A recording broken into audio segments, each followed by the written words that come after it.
こんにちは。今回はトヨタクラウン、ボンネットとリアドアを修理します。経年劣化により塗装が剥がれてきました。損傷部がイメージしやすいようにガイドコートを塗って黒く色をつけてあります。右リアドア下部のヘミング部表側の錆を修理いたします。硬い当て板を使用して剥離した塗膜の際をなだらかに研ぎ出しています。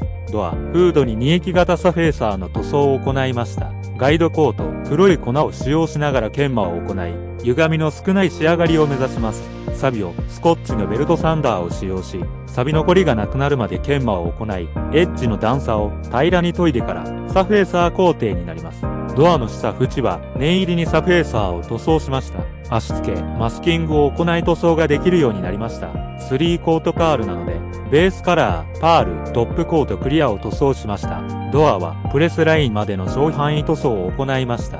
加熱乾燥後にポリッシングを行い完成しました。この度は F 様誠にありがとうございました。